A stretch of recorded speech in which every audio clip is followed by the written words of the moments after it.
Chapter 14. The descent was interminable, and Dougal wondered how deep the original sewers ran in Ebonhawk. Gulick went last, securing the now unlocked iron hatch behind them, with what the Norn probably thought was stealth, but to the others in the narrow vertical passage sounded like the toll of a dead man's bell. At the bottom of the ladder, Cranks handed his lantern to Gulick, and then reached into his pack and pulled out an unlimbered and long pole made of several hinged sections with a hook on one end. He shoved the other end into a pole-width pocket sewn in the back of his pack, then dug out and hung a glowing blue rock from the end of the hook. He shouldered the pack again so that the rock hung above him about 5 feet off the ground, lighting his way, and he led them into the sewer. Colleen followed right after Cranks, peering at everything she saw in repulsed fascination. Dougal and Riona followed behind Colleen, with Ember after them and Gulick hunkering along in the rear, his head and shoulders held down tight to keep from scraping against the tunnel ceiling. The tunnel had been cut straight out of the side of the mountain and then covered over with fitted stones. Wooden trusses held up most of the roof, although in spots it had caved in or had begun to sag. Far less care had been taken with these tunnels than with the elaborate underground structures in Divinity's Reach. Dougal supposed that they had been determined by what each had been designed for. Here in Ebonhawk, they didn't have enough space for a graveyard.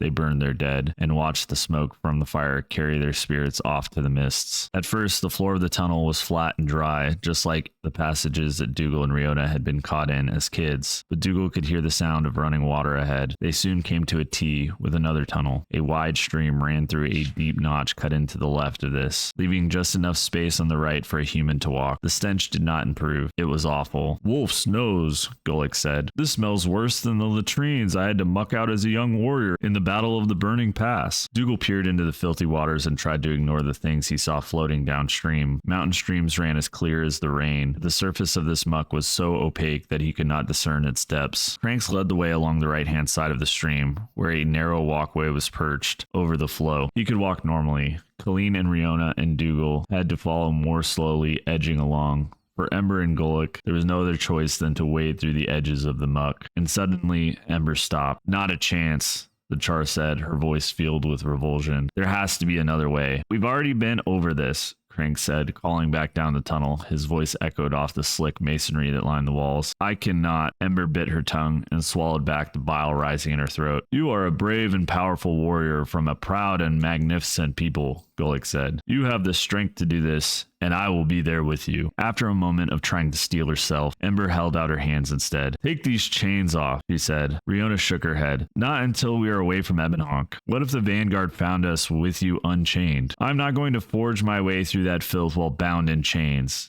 Ember's tone made it clear that the point was not negotiable. "She has a point," said Colleen. "What if there's a drop-off and she needs to swim?" The thought of Ember falling all the way under the sewage made Dougal want to gag. "No," Riona said. "She agreed to the plan, and we're going to stick to it." Her earlier softness during the discussion up on the wall was completely absent now. The Riona who had led the party was back in charge. "Then I go no further," said Ember. "I will make my way back to the surface and lead off any pursuit. I do not fear death, but this is no way for a Char to die." "Leave a Char in the heart of Ebonhawk?" said Riona sharply. "That is not an option." Dougal couldn't think of anything else to say. Instead, he walked back to where Ember stood at the intersection of the two tunnels and stood before her. She watched him patiently as he reached into his pocket and produced the moleskin package that held his lockpicks. He held them up before the Char's face. Ember lifted her wrist to him with a smile, and he got to work. "What do you think you're doing, Dougal?" Riona stormed towards him, her hand on the hilt of her sword. Before she could reach him, though, Gulick stepped between them, blocking her way. She tried to push her way past him, but he widened his stance to make it clear that he would not give way. "Do you need a light?" said the Norn, helpfully ignoring Riona's struggles and curses behind him. Dougal ignored Riona as well, and a moment later, Ember's hands were free. He reached up to undo the attached collar next. Riona growled in frustration and craned her neck to see around the Norn's bulk. "Dougal Keen," she said. "I order you to stop." "Following your orders," Dougal said. The collar came open, and the set of shackles cascaded to the wet stones. "Oops, too late." Ember scooped them up and hefted them in her hands, contemplating their steel links. Dougal thought she would throw them down the passage and into the sewer water. Instead, she handed the chains to the Norn, and Gulick, for his part, rooted around in his satchel for the Char's weapons. Dougal pocketed his picks once more. When Riona, now free of the Norn's blocking frame, when Riona, now free of the Norn's blocking frame, grabbed his wrist. "How dare you?" she hissed, whirling him about. Dougal braced himself, ready to knock aside her anticipated slap. Instead, when he opened his mouth to try to explain, she did something far worse. She shoved him backwards into the muck. Dougal windmilled his arms around to try to keep his balance, but failed. At the last moment, he stopped fighting it and jumped in feet first, instead figuring that a controlled fall would be the best. As he pierced the stream's surface, he had no idea how deep it might be, so he held his breath. He blew it out right away once he realized that the sewage only came up to about his waist. When he realized it was so cold, he was surprised that it hadn't frozen him instantly. He yowled in surprise, and his complaint rattled down the tunnels in every direction. "You deserved that," Riona said, still fuming. Dougal pointed at Ember. "She needs to be out of those chains." "And you could think of us as being outside the city if you want," suggested Colleen. Riona looked as if she was going to shout, and then spun around and pushed Cranks down the tunnel before her. Colleen followed along the thin ledge. Ember and Gulick stepped down into the stream. They grossed at the stench and the cold, but the sewer didn't come up nearly as high on them as it did on Dougal. Ember lifted Dougal out of the stream and set him down on the ledge. They nodded their gratitude towards each other without a word. Dougal turned to scramble after Riona, and the Char and the Norn waded right after him through the muck. "In a group like this, such troubles are fated," Gulick said, when they were all together again. "I've seen it happen before. Our differences are too great. Sooner or later, we will turn on each other." "Riona and Ember are crusaders for the Vigil," Dougal said. "Despite their cultures, they should be able to work together," he sighed. "And remember, Riona and I both come from Ebonhawk." "I spoke not of cultures, but of differences," said Gulick. "Between you two, I sense a gulf the size of the sea." Dougal glanced back at the grinning Norn and couldn't help cracking a smile himself. "Gulick, my friend, you are wiser than you look." "That's an exceedingly low threshold," Crank said, from the head of the procession. They walked in silence after that, following the tunnel through a series of switchbacks, and brought them lower and lower through the side of the mountain. The muck got thicker and deeper, and the smell, if possible, got worse as they went. Dougal tried not to think about how far they had gone or how much farther they might have to go. He just focused on the vision on the glowing rock hanging from the pole on Crank's back and trudged on. Every now and then he saw another tunnel head up and away from the sewer. Some of these were clean and dry, while others added their own small tributaries of filth to the mainstream. While Cranks reached a large intersection where a dry tunnel sloped down to where they were, he signaled to a stop, and the others gathered closer behind him. Riona put her lantern down on the floor. "We should rest," the old Azur said. "This is the last place for a break before we reach the end of the line, and it's a bit of a haul from here to there." As the words left Crank's lips, a line of torches burst into flame up the dry tunnel. Dougal put up an arm to shade his eyes against the light and gaped at the squad of Ebon vanguard forming a solid phalanx in that tunnel. Two of the guards they'd run into at the Azur gate stood at the head of the ranks. The male officer, Lieutenant Stamford, raised his blade and shouted, "This is the end of the line for you. Cast down your weapons and surrender now." "Hang on," said Dougal. "We can explain." Already he was trying to concoct a half-believable story that would buy enough time for the others to plan a break. He knew that there was little chance anyone would stop to listen to him, but he had to try. "Lieutenant," said one of the vanguard, "the Char is free. And it has weapons. Fire at will," shouted the officer, wide-eyed and red-faced. "Then close the melee. Leave no survivors." The guardsmen in front of the phalanx dropped to one knee, revealing a second line behind them with muskets drawn. Dougal had time to curse and drop into a crouch as the breaches sparked and their tunnel was filled with noise and the smell of powder. Even as bullets sang among them, the vanguard dropped their muskets and pulled out their blades to join their fellows in a charge. As the Ebon vanguard raced towards them, Dougal found he had drawn his sword without noticing. Alongside him, the others were recovering and preparing for the assault. Riona drew her slender blade. Colleen wove her hands in an intricate pattern. Crank, formerly in the lead, now faded back to the others, dropped his pack and started rummaging around in it. Ember had been the apparent target of the musket balls, and parts of her fur were smoking from several near misses. She extended her claws with a snarl and reared back to spring at their assailants. Yet, before anyone else could react, Gulick let out a guttural roar, his flesh becoming thick and hairy, his face extending into a fuzzy, tooth-filled muzzle. Both attackers and defenders hesitated for a moment at the sight. Of course, Dougal realized Gulick would be able to take the form of a totem animal, and that form would be a bear, just as his cousin was a snow leopard. The bear Gulick dipped both of his massive paws into the sludge, swirling around his thighs, and then swung them forward like giant scoops, flinging their fetid contents over the companions' heads at the charging vanguard. The guards howled in protest, blinded by the muck, their footing suddenly made treacherous by the sludge. Ember leaped forward and gutted Lieutenant with a single slash of her claws. The Char moved past him and dove into the rear ranks of the guards rushing at them. Riona stepped up and clashed blades with the female officer from the gate. "This is the Queen's business," Riona shouted,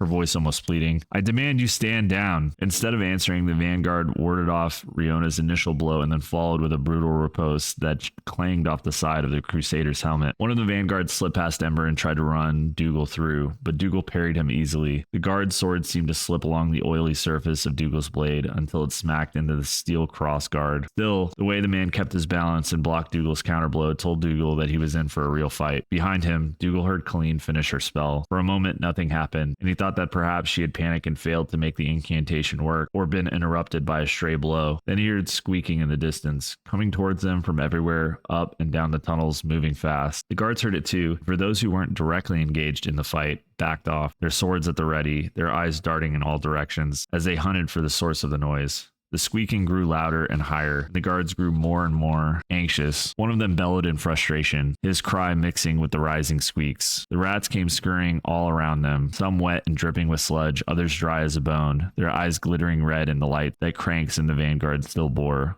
They sounded hungry. The guards who had screamed charged into the wave of rats, swinging his sword wildly. It clanged against the masonry rather than flesh, and then the rats swarmed over him. In an instant, they covered him from head to toe and began to tear him into tiny bits. While the first guard screamed in pain and terror, a pair of his fellows leaped in to help him. The mass of rat flesh extended to draw them in, and they began hollering for help too. In mere moments, the pleas stopped. The guards collapsed under the weight of the murderous rats on top of them. By this time, Gulick had stormed into the dry tunnel. He had returned to his Nornish form and now lashed out with his axe, left and right, and where he sung, men fell like saplings. Dougal realized the guard that he had battled would soon be the last of the vanguard standing, but that didn't make the man any less determined to kill him. Dougal pressed the man hard, and when Gulick's axe sent the servant head sailing over his shoulder, bounce off the guard's helmet, Dougal took advantage of the distraction to backhand the guard off of his feet. The guard sprawled back against the side of the tunnel, and Dougal held the tip of his ebon sword under the man's unprotected chin before he could recover. The man froze, and Dougal looked into his terrified eyes and said,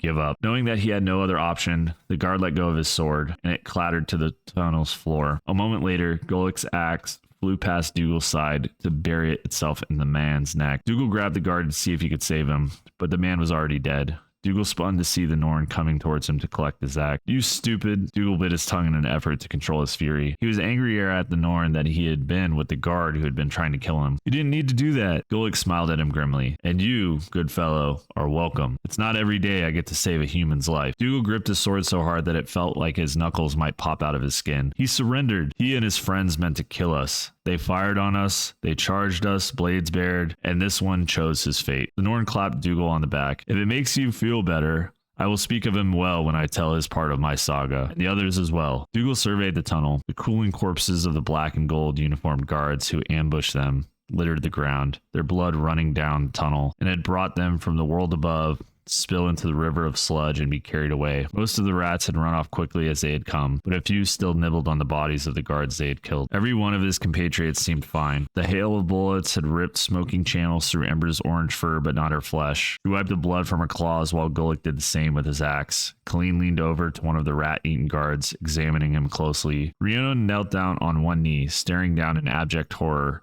at the woman she had been battling. From the amount of the female officer's face that had been missing, Dougal guessed that Ember had helped dispatch her. Crank stood in front of his open pack, a bottle of bright blue fluid in his hand. "Anybody hurt?" he asked. "I've got a healing potion right here. I made it myself, and I'm eager to see how it turned out." The Azur's face fell when no one tried to claim his offered potion. "Anyone? Ember? No? All right then." He rewrapped the potion and placed it back in his pack. "I'll just save it for later." Dougal kicked the rats off the fallen guards, and they scampered away. Colleen noticed him shooing them away and blushed, turning a deeper shade of green. "It's rare that I get to examine deaths this fresh," she said. Dougal nodded and sheathed his blade and put his head in his hands. He heard Colleen start to mutter something, but he ignored it. He needed to shut it all out for a minute. "The Ebon Vanguard is the law in this city," Dougal said, to himself more than anyone else, "and we just killed them." "Then it's good that we're leaving," said Ember. He arched her back and cracked her knuckles. "And better that we are not coming back." Riona put a hand on Dougal's shoulder as he walked back towards the sewage tunnel. "I know," she said.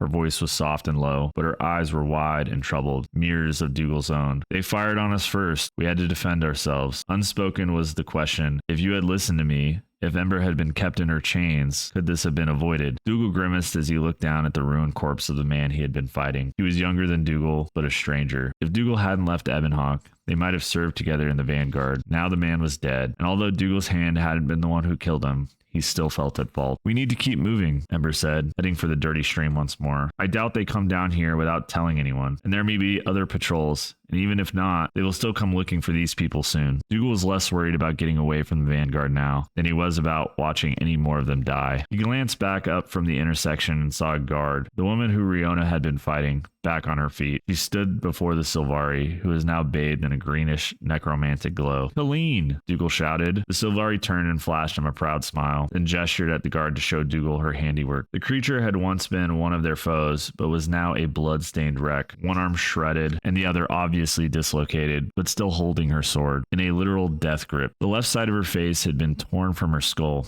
and the skin that remained was as pale as dried bone. Her eyes lolled about in her head as she moved, unseeing and unfocused, twitching with drained life. Colleen had used her death magic. She had made the body walk again.